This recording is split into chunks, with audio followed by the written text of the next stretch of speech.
Bien, ces quelques divrei Torah à la mémoire de Rivka Badjoula, comme il est de tradition, vous le savez, toujours d'accompagner le rappel de la mémoire de notre cher par des enseignements. C'est quelque chose qui est essentiel que de dire des divrei Torah. Je le disais tout à l'heure à monsieur, lorsque j'étais tout jeune, notre père nous avait habitués, comme on le faisait en Afrique du Nord, à chaque fois que l'on accompagnait la mémoire de notre cher, eh bien, de réciter les psaumes, les fameux Tehillim. Et qu'est-ce que je me rendais compte, c'est que pendant que les anciens lisaient les Tehillim, tous les autres parlaient. Ils parlaient, chacun faisait autre chose. Il n'y a plus personne qui lisait Tehillim à part les anciens.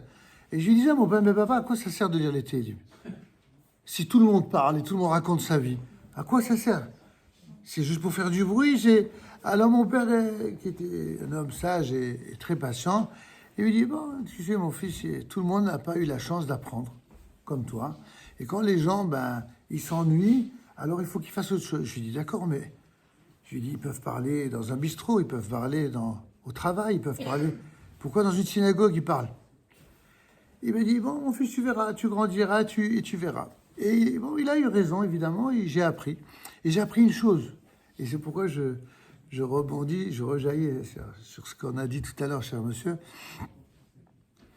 que lire des Tehillim, il n'y a rien de plus beau et de plus extraordinaire lorsqu'on lit ces Tehillim avec beaucoup de ferveur et en sachant ce que l'on fait, pourquoi on le fait. Mais si c'est pour simplement provoquer de l'indifférence, ça n'a même plus de raison d'être. Il vaut mieux le faire quand on est devant la tombe, au cimetière, c'est ce qu'on fait d'ailleurs, et au moins quand on est réunis, qu'on dise quelque chose qui soit un bien à la fois pour l'âme du défunt, en l'occurrence de la défunte, et un bien pour l'âme des personnes présentes. Parce que qu'est-ce que c'est que la Torah? Beaucoup s'imaginent que la Torah, c'est une affaire de religieux. Sauf que lorsque Dieu donna la Torah au mont Sinaï, il ne s'est pas adressé à des religieux, il s'est adressé à tout le peuple d'Israël. Cette présentation biaisée selon laquelle la Torah, c'est pour les religieux, c'est déjà la culture idolâtre des Juifs assimilés aux cultures qui les entourent, que de croire que la Torah, c'est fait pour les religieux. Ça, c'est la vision grecque. Vous venez de terminer la fête de Hanouka. Vous avez allumé les veilleuses de Hanouka ou les bougies de Hanouka. Et pourquoi vous avez allumé ça? Vous avez allumé cela simplement parce que c'est très joli, c'est sympathique, c'est magnifique. Mais c'est quoi l'essentiel du message de la fête de Hanouka? L'essentiel du message de la fête de Hanouka, c'est qu'il y a une nation qui va devenir puissante précisément au moment où le peuple d'Israël va s'affaiblir, où les plus grands maîtres d'Israël, qu'on appelle les Hachamim, que ce soit les Tanaïm de la Mishnah ou les Amoraïm du Talmud de la Gemara, vont mettre un terme à toute une culture des maîtres du Talmud, mais aussi des prophètes d'Israël. Et lorsque la prophétie s'estompe, lorsqu'il n'y a plus d'hommes suffisamment grands pour être inspirés directement par Dieu, alors les remplaçants de ces hommes-là, qui étaient de véritables hommes de Dieu, c'est des sages qui vont réfléchir et étudier le contenu de la parole divine. Et quand ces sages eux-mêmes vont disparaître, il y aura de génération en génération des sages dont le rôle de transmission sera de veiller à rester fidèles à la parole qui a été exprimée. Et nos maîtres de faire remarquer que du jour où disparaît la prophétie, apparaît chez les nations les philosophes. Qu'est-ce que la philosophie grecque, elle amène? Elle amène exactement ce qu'il advient de ceux qui, de deux choses l'une, soit adoptent l'idolâtrie sous toutes ses formes, comme d'ailleurs l'étaient les Grecs, qui avaient beaucoup d'idolâtrie dans leur mythologie, soit se détournant de leur Dieu à eux, idolâtres, eh bien, ils idolâtrent la réflexion humaine. C'est déjà les prémices de ce qu'on appellera plus tard le monde intellectuel. Mais pourvu que les uns comme les autres, que ce soit de l'idolâtrie ou de l'intellectuel, pourvu qu'ils tournent le dos au Dieu d'Israël. C'est la seule chose qui compte. Qu'est-ce qu'ont voulu faire les Grecs? Et c'est ce que vous dit dans le fameux Alanissim de Hanouka. Ils ont voulu imposer aux Juifs d'être déjudaïsés. C'était les premiers antisémites qui disaient « mais on n'a rien contre les Juifs. Nous, on est très tolérants, on les aime. La seule chose qu'on veut, c'est qu'ils soient comme nous, c'est tout. » Les premiers, il y a eu plusieurs siècles d'antisémitisme dans l'histoire. Cette catégorie d'antisémites, c'est quoi? Il y a eu les antisémites qui se sont comportés vis-à-vis des Juifs en disant, écoutez, vous voulez rester fidèle à votre Dieu, soit. Mais sachez que nous, on n'en veut pas. Ni de ce Dieu, ni de ce peuple élu. Donc, on va inventer un nouveau Dieu ou une nouvelle vision des choix divins. Et puis, d'autres viendront plus tard en disant, c'est bien gentil tout ça, mais nous, il y a du vrai dans tout ça. Il y a du vrai dans le premier message et dans le second message, mais ce que nous disons, c'est nous qui avons raison. C'est le club de c'est le dernier qui parle qui a raison. Ça existe, non? Et puis vous avez ceux qui instrumentalisent toutes les différences entre les trois premiers et qui disent, bon, si les hommes ne s'entendent pas entre eux, s'il y a eu des guerres, c'est à cause des religions. Comme ça, d'une paire trois coups, on se débarrasse de tous ceux qui ont la foi en Dieu. Et qu'est-ce que ça a donné? Ça a donné des êtres humains qui se prennent tous pour Dieu. Et le résultat, on le voit, c'est l'explosion de la famille, l'explosion des couples, l'explosion de tout. Pourquoi? Parce que là où on tourne le dos à Dieu, on tourne le dos à la bracha, on tourne le dos à la bénédiction. Et quand on ne comprend pas cela, on va non seulement au-devant de dures épreuves, mais la pire des épreuves, c'est de ne même pas avoir conscience que la raison des épreuves, c'est nous-mêmes. C'est la raison pour laquelle on a besoin de revenir aux sources de la tradition, non pas pour faire de nous des religieux, c'est ce que je dis toujours. Au moment du mont Sinaï, il n'y avait pas de religieux ou de non-religieux, ou d'anti-religieux. Il y avait un peuple à qui auprès duquel Dieu s'est révélé, et surtout qui a donné une loi, non pas une religion. Ça aussi, c'est une déformation. La Torah, c'est pas une religion, c'est une loi. Quand quelqu'un ne respecte pas la loi, comment on l'appelle? Alors, la loi. C'est exactement ça. Sur le plan du judaïsme, c'est exactement ça pendant des siècles. Jusqu'au jour où des juifs plus malins que les autres, ils ont dit faut être tolérant, hein. Chacun fait ce qu'il veut, hein. On peut, après tout, être hors-la-loi, être respectable et respecté. Nachon?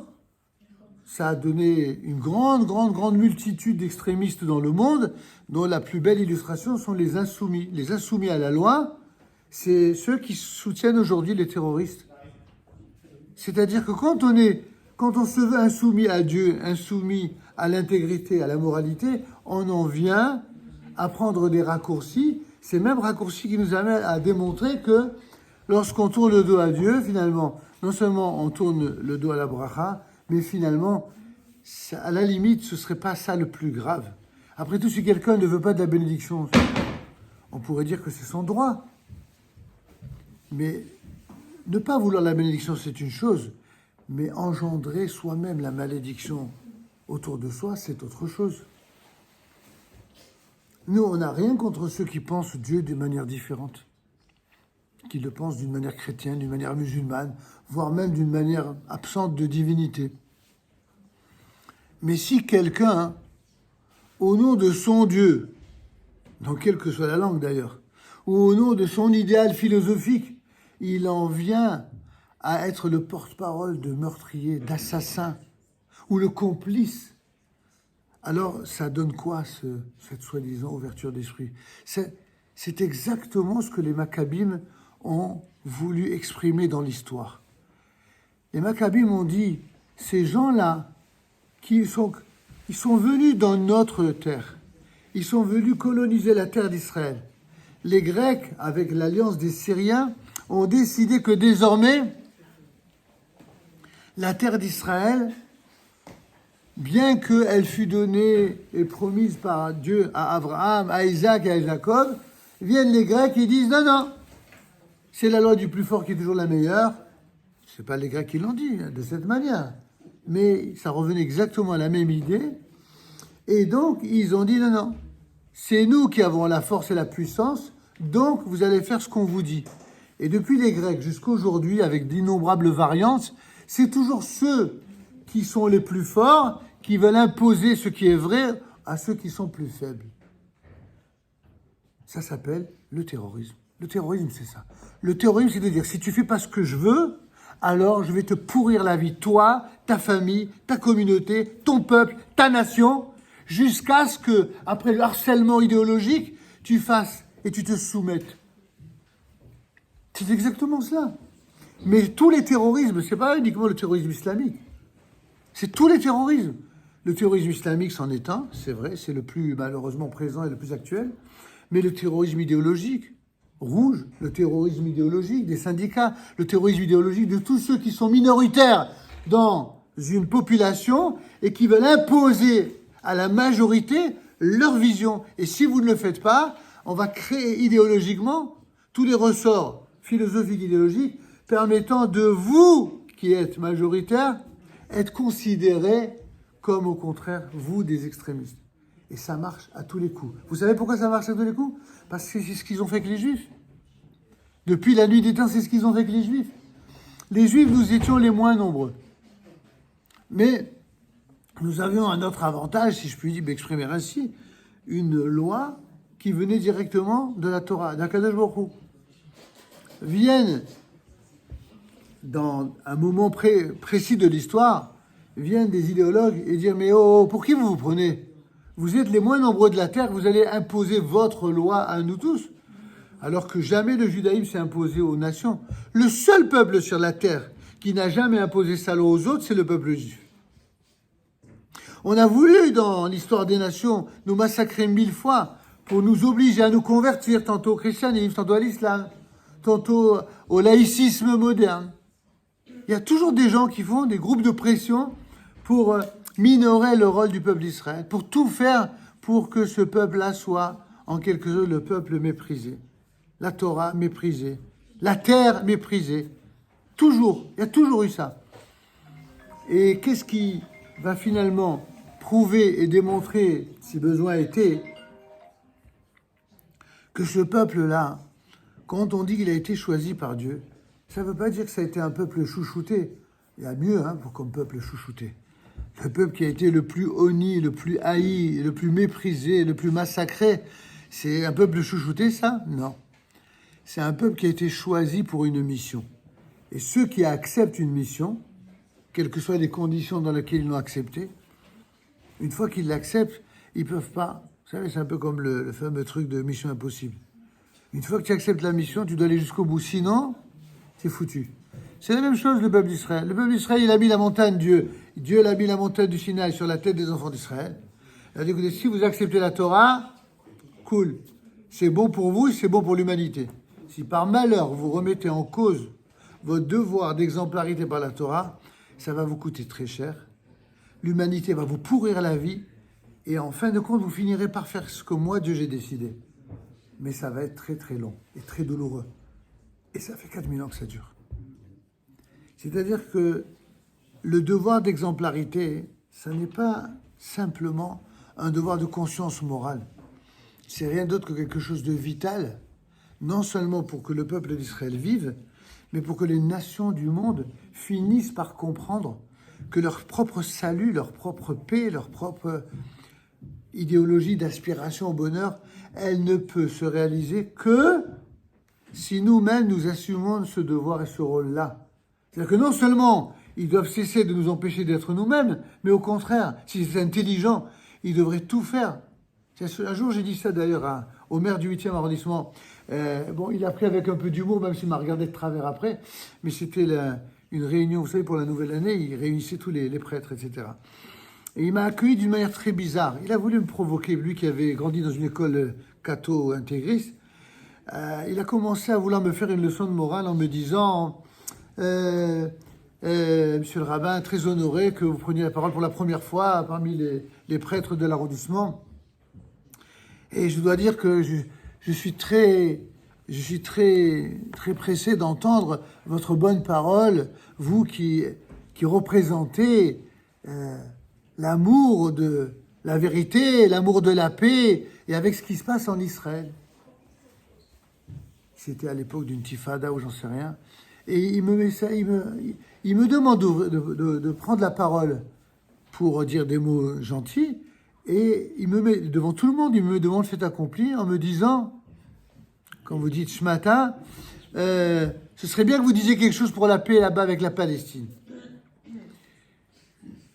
J'ai dit, monsieur le maire, je suis vraiment très honoré de cette opportunité que vous m'offrez de parler de paix. Puisque je suis rabbin, je vais vous démontrer la différence qu'il y a entre la conception rabbinique de la paix et la conception de la paix chez les antisémites. Tu me provoques, tu vas entendre.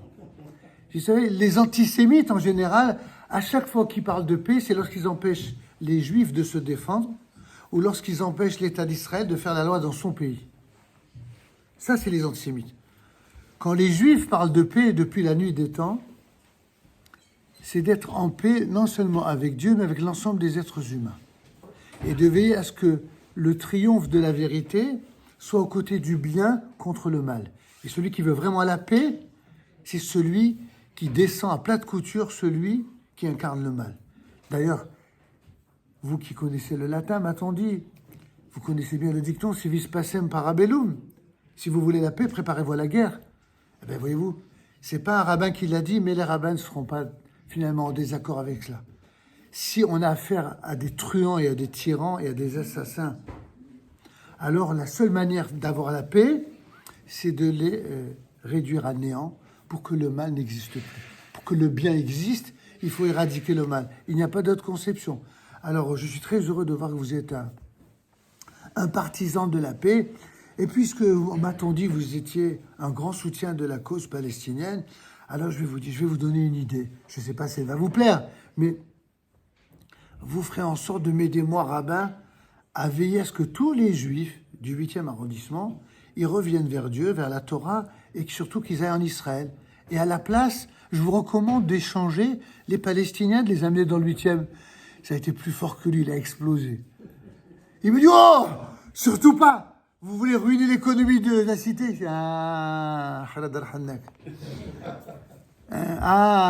Tout d'un coup, il résonne. Quand on parle de choses qui émoustillent et qui fait comprendre la réalité du terrain.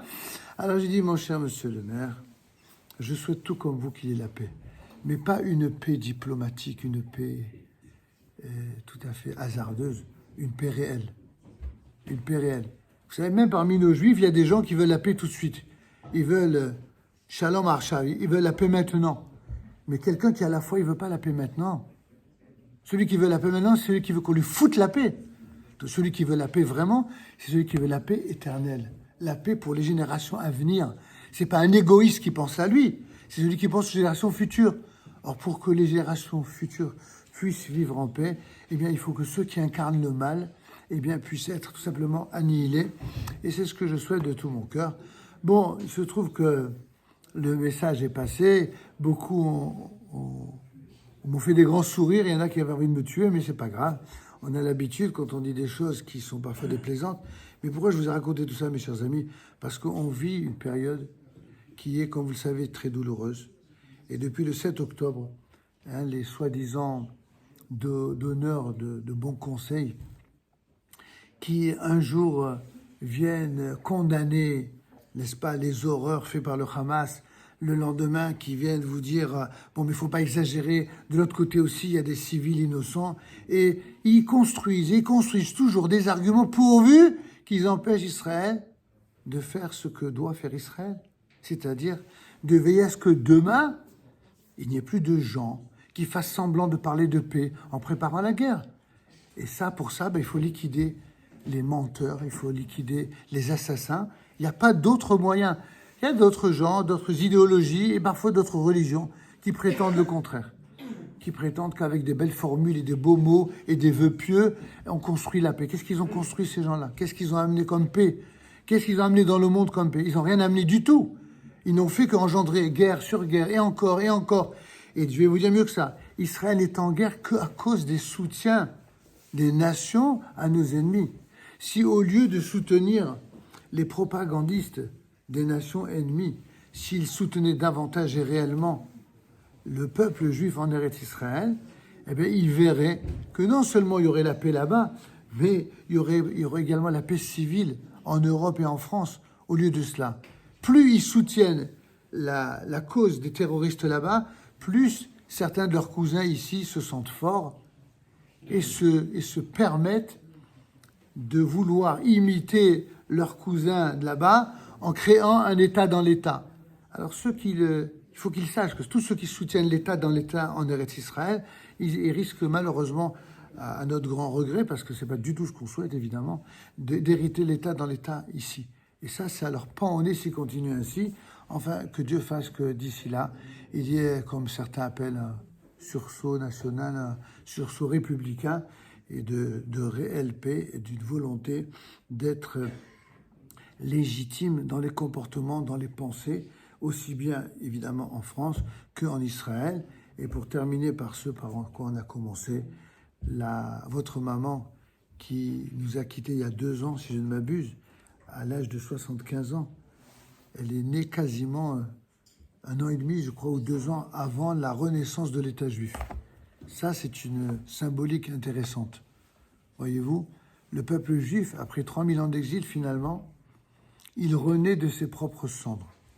Tout ce que les nations ont tout fait, mais de tous côtés, dans tous les pays du monde, pour massacrer les Juifs jusqu'au dernier, non seulement finalement ils n'ont pas réussi, mais lorsque finalement on a cru un instant qu'ils avaient regretté ce dont ils ont été plus ou moins directement coupables de ce qu'ils ont fait au peuple d'Israël, lorsque enfin, avec la reconnaissance de l'État juif, ils ont eu l'occasion de refaire leur âme, pour reprendre l'expression de André Neher, eh bien, qu'est-ce qu'ils font depuis le lendemain de cette reconnaissance? Ils passent leur temps à regretter cette reconnaissance et ils passent leur temps à soutenir les ennemis d'Israël exactement comme à l'époque.